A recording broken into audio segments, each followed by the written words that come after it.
So from the California Faculty Association, we have Tiffany Jones, Eric Torres, Corey, Rosie, and Thomas Corrigan, correct? And that is no relation to Randy Corrigan. That's Corrigan, and I'm Corrigan. And mine's with a K, his with a C. That's Irish spelling. Mine's a German spelling. Anyway, we're clear. Yeah, we making sure people don't realize. Think I'm dragging my brothers and cousins and stuff in here to prop them up. But so what's going on with you guys? Who wants to take the lead on this discussion and why you're on the show today? Well, we're currently in bargaining right now. So introduce yourself. I'm Tiffany Jones. All right. I'm the chapter president of the CSUSB San Bernardino chapter. And we're currently in bargaining, and there's a lot going on. So what's it sounds to me like something stalled, or we're fighting a bit. We got some differences over where we're at right now, or all of the above. All of the above. We have the most progressive set of proposals that CFA faculty has ever proposed, and the CSU bargaining side has stalled for a year and a half. They have rejected all of our proposals, and they're actually trying to take back some of the things that we had. All, by the way, after getting an influx of additional funding from last year. So it's pretty offensive. Yeah. So for those listeners that are not aware of what you might represent, what can you guys describe the various jobs and classifications that you represent there? Well, I'm a 26-year, what's called part-time lecturer, even though I'm full-time, and I'm a tenured full professor at the university, but the union CFA represents 29,000 faculty, counselors, coaches, and librarians across the whole CSU system. So, Awesome. yeah. Awesome. So I'm Eric Torres. I'm the VP of our chapter. I'm also a long-standing part-time lecturer. I've been there for going on 16 years now. So when my wife lectures me when I get home, does she has to pay dues to CFA? She's listening by the right sign now. her up. Sign her up. Yeah. Take as many If papers she as wants we to be a can. member, Membership she's is power. welcome. So I got to debate if she's a part-time lecturer or a full-time lecturer. In that capacity, it's full-time. It's always. full-time. Yes. Yeah, I'm a and wife. we It's also full-time. represent counselors, librarians, and coaches. Our chapter represents about 12,000 members, but across the California, we have around 29,000. Sorry, 1,200. 1,200. Yeah. 1,200. But yeah, so the other thing is that we are like a faculty union, that we are also a social justice movement, like a union that encourages social justice rights. And we are also part of SEIU Local 1983. And we also are affiliated with the American Association of University Professors and the California Labor Federation. Nice. Those affiliations and coalitions and connections all are extremely necessary to get things done, right? Yep. And I think that's one of the great things about the labor movement is there's a natural space for us all to work together. And I appreciate you guys coming in on the show, because what it does for all of our listeners is it gets to see the labor movement in a broader perspective. I think the biggest mistake that workers make, regardless if you're professional or blue collar, white collar, whatever it is, we're all working people unless we're independently wealthy.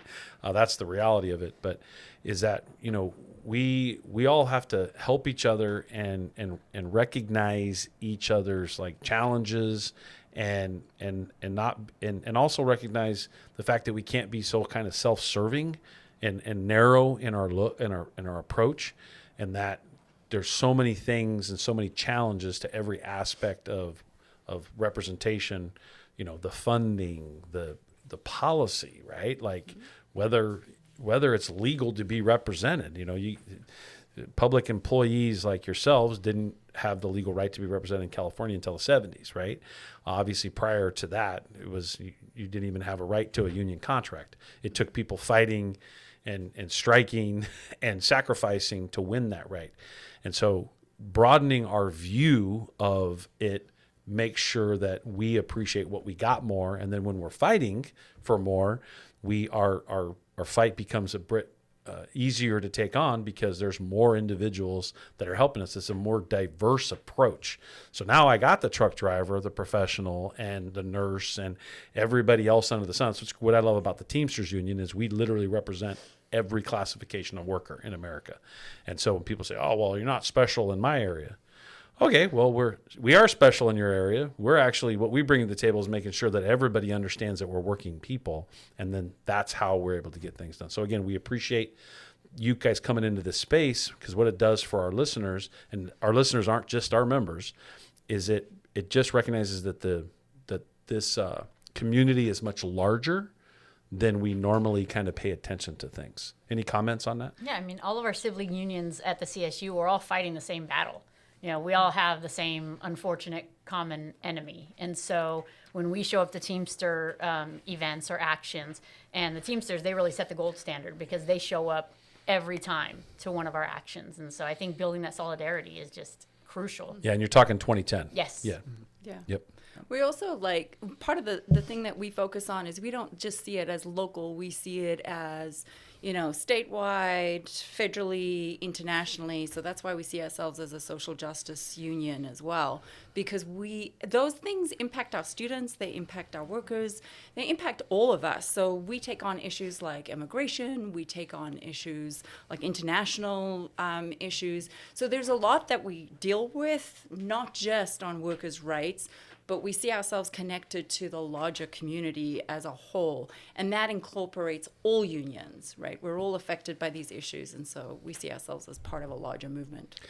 Yeah, I think that's one thing unions sometimes miss, is that we technically all are a social justice movement. Yeah. like that's the principle of what we are. Sometimes business unionism kind of gets into play, and that includes associations. That includes non-big unions. We're the ones that get accused most of being business unionism, which is not true. Matter of fact, we find that the smaller organizations fall more into that trap than the larger ones. But that aside, the point is that we all have to recognize and appreciate the fact that we all are part of this social network, and we need to have a better social conscience, more empathy, and be willing to help one another, and also not be so critical of what others may be fighting for. And one thing I never say is, yeah, they're fighting for too much. It's like, yeah, I hope to get it. Exactly. Man, like you said earlier, set the standard a little higher. Sweet. Yeah, and if you guys get it, then maybe we'll get it too. Right. Like the whole, we did a T-shirt many years ago where we put it out and it said, "Don't be mad that I have a pension. Ask me how you can get one." That's right. Exactly. Right? It's an organizing ask, right? Yeah, it's like, right. don't, this whole thing where we're fighting because, no, I want to take something from you because you make more money than me or you have better benefits. No, the question should be how you can win the same thing. Yeah.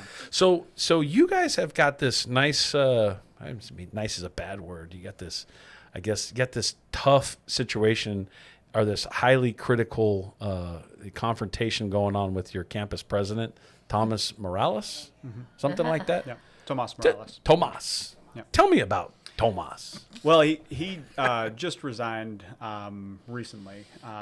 Concluded his. He was here for 14 years. Came in the same year I came in. But it was a tumultuous term.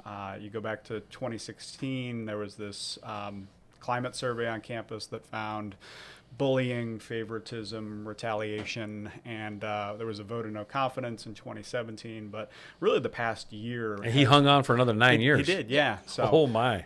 The past year, though, has really. Corey aptly described it as a dumpster fire. It was we had an audit that found the student housing was losing $8 million a year. We had a $26 million physician's assistant program that didn't get accredited because they didn't hire enough faculty. There was a $12 million gender discrimination suit that CSU administrators were at the center of. And very end of the school year, President Morales pushed through a 150% rise. Can we say past president? Yeah, past president. Yes. push through 150% hike in student fees without any student referendum, which is, as far as I know, unprecedented on our campus. And so this summer we pushed for him not to receive executive transition benefits, so a golden parachute. The chancellor and the board of trustees, that fell on deaf ears. They gave him a standing ovation and a $344 million consultancy. And so we're excited but cautiously optimistic about a new president coming in. Terry Gomez, she's local. She went to Valley College down the street, is a former faculty member, a former lecturer in the CSU system. But at the same time, I mean, that dumpster is still on fire. And sometimes yeah. it doesn't matter who you throw in the dumpster. The dumpster's going to always be on fire. Yeah. That's such a good point. So, it's going to take a lot of, she's committed to listening, listening widely to constituencies, but it's going to take a lot of working with faculty, staff, and students to create the kind of university that we need in terms of our working conditions, but also that our students and community deserves. You know what I love about what I'm hearing from y'all is you want to drive how the university operates. 100%. And there's nothing wrong with that. Like I love, in labor, sometimes we hold ourselves back. We kind of like get to this line and go, we're not going to go. Like, step in all the way through what our authority is, because collective bargaining gives us this level of authority. We have the ability to step in and say, hey, we think you should do this. We think you should do that. We think it should operate this way. I really commend you guys on taking such an assertive and active role in that space. No wonder you've got this fight coming up and you're in the middle of this fight and it may be coming to a head at some point, but the fact that you're not letting these other things kind of slip by you. No, I mean, and in higher ed, there's this principle of shared governance, and it's essential in terms of making sure that our institutions run effectively, that we be involved in the decision making on campus, and that's been something that has slipped over the past decade and a half on our campus, but elsewhere in the CSU, and so we're excited about the opportunity to reinvigorate that. So. You remind me of a story many years ago. I had an operations person who was like the 12th in like 10 years or something. There was this high turnover happening, and I remember telling that person's name was Vince. Hey, Vince, I'm not going to get to know you very well because you're going to be gone pretty soon. And he was like, no, I'm going to be here for a while. And I said, no, it's the same scenario, the dumpster fire. Like that place, the dumpster was on fire, right? It's like, no, it's the operation. You're the next victim. and it took us in that scenario stepping in and changing the way the organization operated to actually create some stability on their side. Mm-hmm. It was actually, even as much as they resisted what we were trying to do for their organization, they didn't ever want to give us a certain level of credit or a level of expertise. We have been doing it for over 100 years. Hey, we can lean into this and help you fix your actual internal problems. And I think that's exactly what you're saying here is we can help you actually manage this place better if you follow our lead on a lot of these subjects. Yeah. We see how it works. So what do you think the biggest issues are that separate you right now, most important? What floats to the with top? With regards to our bargaining bargaining struggle? Yeah. Or anything. You guys, you got the mic here for 15 more minutes. No, I mean, with our bargaining, it's, their delay tactics have been just unbelievable. We've been bargaining for about a year and a half now. Oh, boy. We put our proposals out last November. They just got back to us on salary after the June budget. And the gaslighting is just unbelievable. Everybody knows that the budget is favorable and that we have this new influx of money. And they're still coming back saying, oh, we're broke. We're not going to be able to do anything. We're sorry. And they're doubling down on that. And it's pretty offensive considering that the way that our contracts are structured, people tend to conflate the CSU system and like K through 12, where K through 12 you have you have your steps and you have automatic raises every year and you move across depending on your education level and everything's predictable.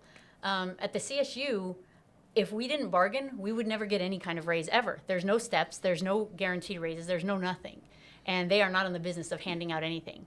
And so when we are fighting for, just a COLA plus, just to get above inflation rates, they're demonizing us as being, just recklessly greedy.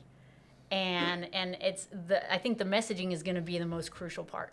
And the attempted takebacks. And I think, Teamsters 2010, what they have gone through with this chancellor is just unbelievable.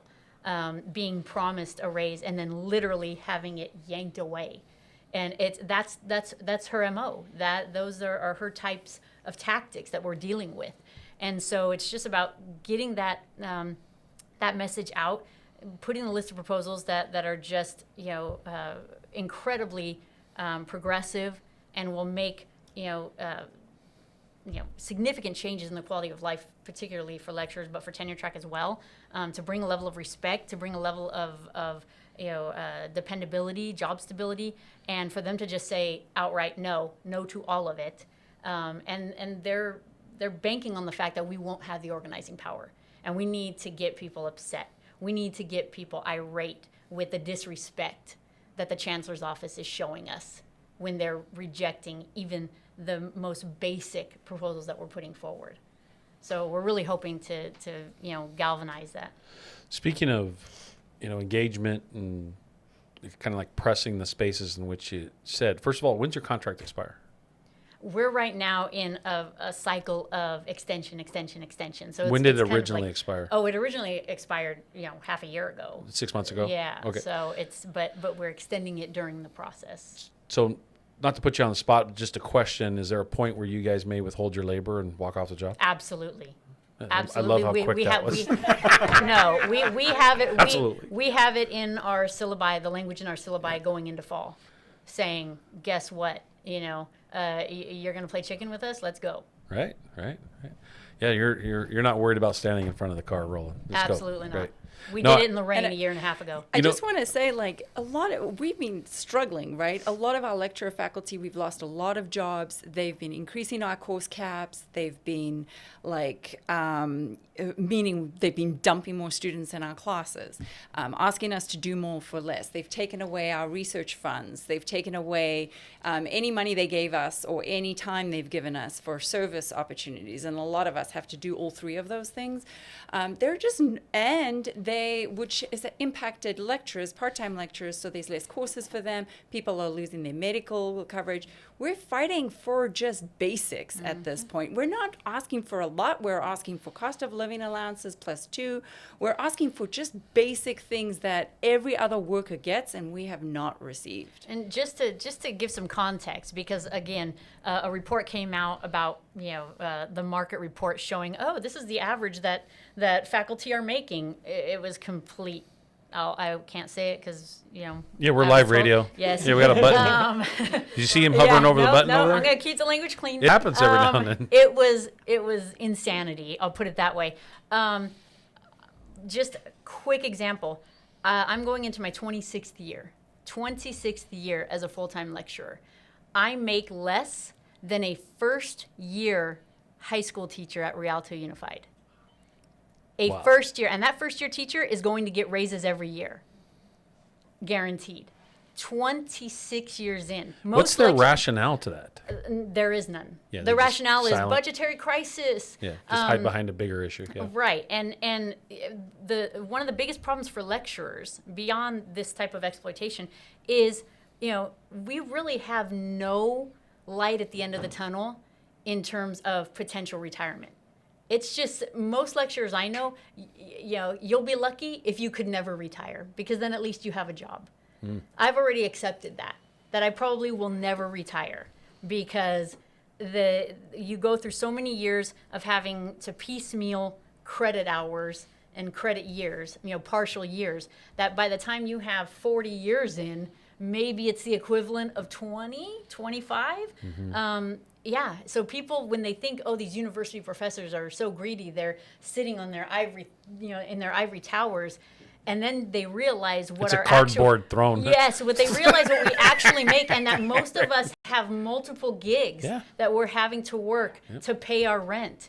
This is not some greedy elite talking let's about talk crazy about that. pay. Look, I'm so tired of hearing, this message of workers being greedy. Look at corporate America right now. Exactly. Like they're out of control. That's greed. Workers saying, I want retiree medical.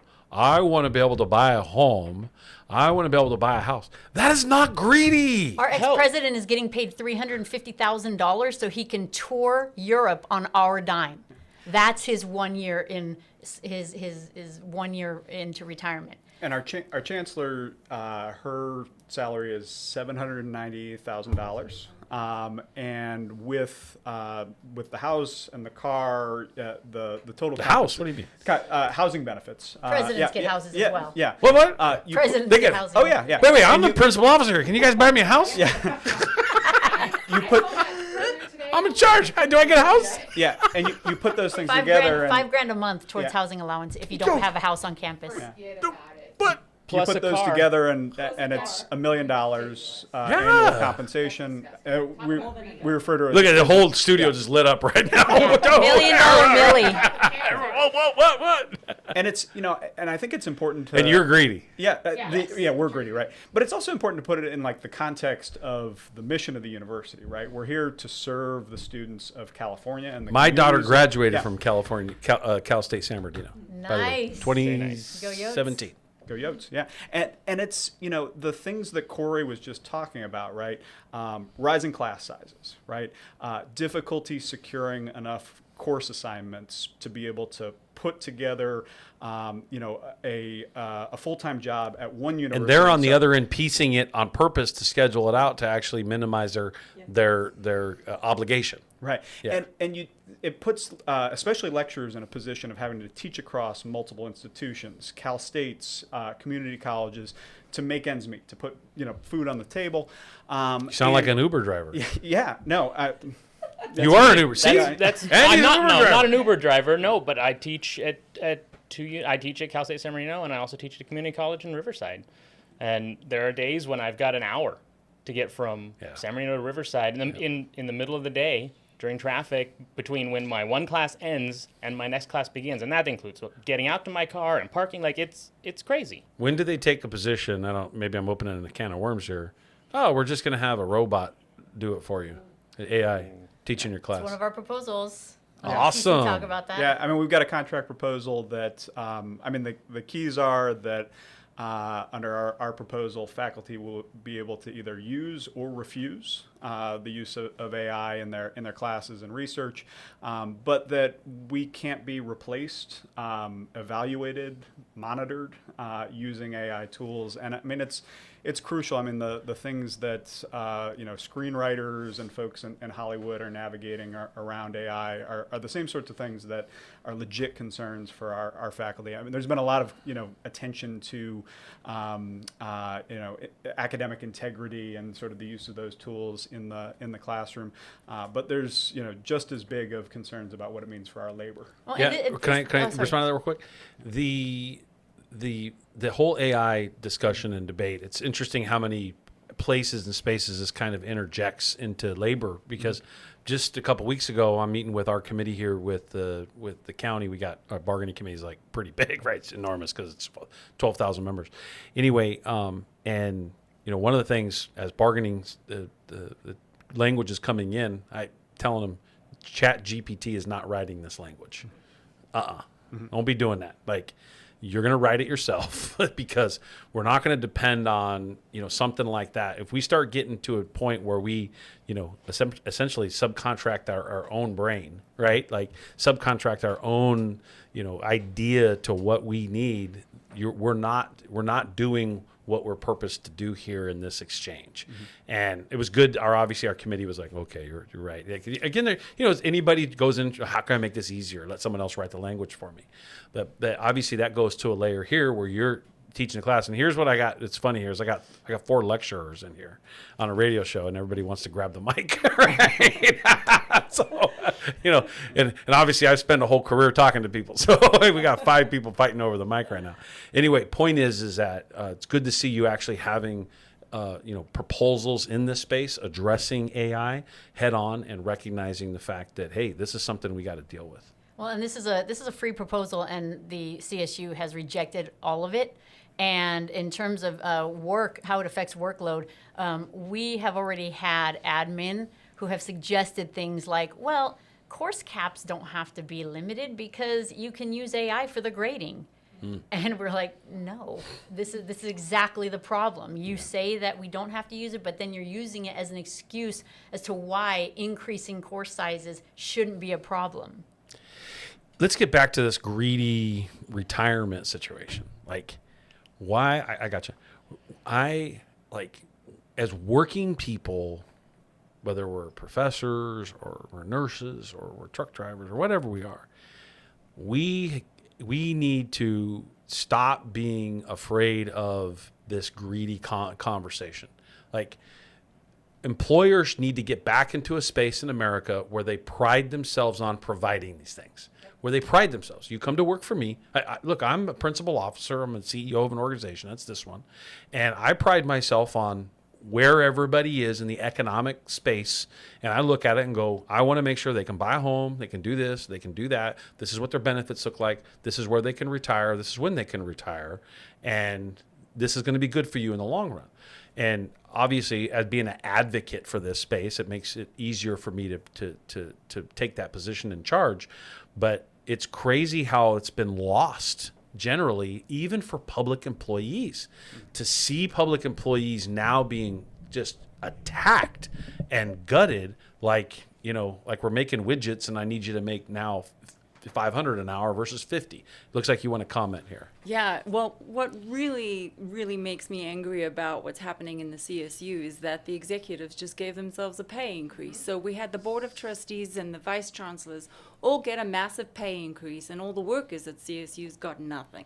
They offered us a paltry 3% bonus, which the Teamsters were offered too, which didn't increase how much you make annually. It's not on your actual salary. It's a bonus that's going to get taxed. But they giving themselves pay raises and then saying there's not enough money for the rest of us, which is just ridiculous. And they get great benefits, and then they're coming after our health benefits too.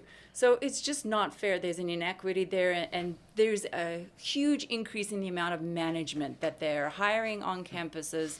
And so we have this growing administration, and we have less and less money going to the job of the university, which is teaching the students, the research component, and all of it. I hate to do this, but this is a live radio show, and we're just about to the top of the hour. So I really appreciate Tiffany, Eric, Corey, Thomas, you guys coming on the show, telling your story. California Faculty Association. Maybe we can get you on again later. We're in for the fight. How much time do I got, Mark? 1 minute? We're building worker power in the Inland Empire, and the way we're building worker power in the Inland Empire is our buses, our billboards, our radio show, our Think a Teamster program, making sure that the community is aware of what is happening every day in this community and how much the community needs union workers so that this whole community can thrive and be a robust economic engine for all, not just for the super wealthy. And we're building worker power in the Inland Empire. The way you're going to do it is talk to your neighbors, your friends, and your family. Longtime organizer, first-time radio host. This is the Worker Power Hour. With Randy Corgan on the Teamsters 1932 Broadcast Network. Take it away, Mark.